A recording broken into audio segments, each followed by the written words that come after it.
Happy Monday, everybody. Today is March 2nd, 2026, and this is your Monday market update. Now, we're coming off a week that began with AI recalibration, moved through earnings validation, and ended with an inflation surprise that reminded investors the Fed is not out of the equation. Now, as everyone knows, over the weekend, a significant military campaign involving the U.S. and Israeli forces against targets inside Iran occurred and got started. The situation remains fluid with reports of ongoing strikes and elevated regional tensions as we record this. Developments are still unfolding, and we'll be watching carefully as markets did open lower and they've come off their lows, but we'll see how that goes. Let's get back to the markets. Let's recap last week and let's preview what's ahead. As we stepped into the week, there was an interesting cultural headline. Artificial intelligence was named Merriam-Webster's 2025 Word of the Year.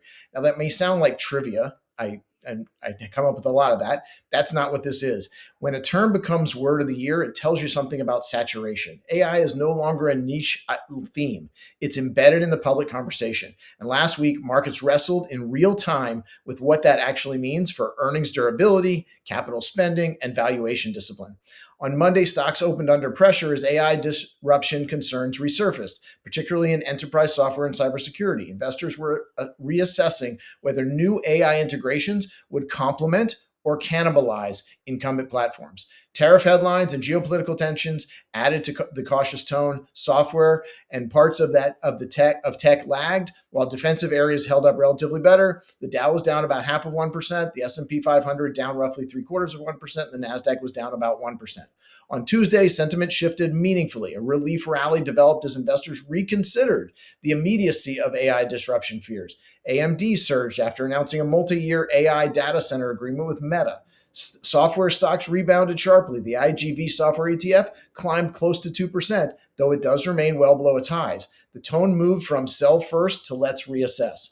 The Dow was up 0.75%, S&P up about 0.75% also, and the Nasdaq was up just over 1%.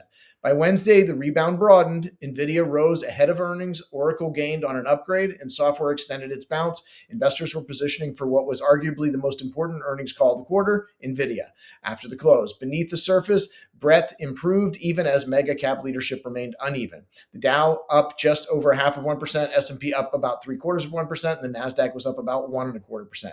Thursday brought the first real test. NVIDIA delivered strong results, but shares fell more than 5%. The market was clearly in the prove it mode. Despite the beat, investors questioned sustainability of AI-related demands and margins. Retail traders were active buyers early in the session, even as institutional flows remained two-way. Expectations were elevated. Validations had to be exceptional. Exceptional. The Dow was up less than 0.25%, S&P down just over 0.5%, and the Nasdaq was down about 1.25%. Then Friday shifted the focus from AI to inflation. January's producer price index came in hotter than expected. Headline PPI rose 0.5%. The core PPI climbed 0.8%.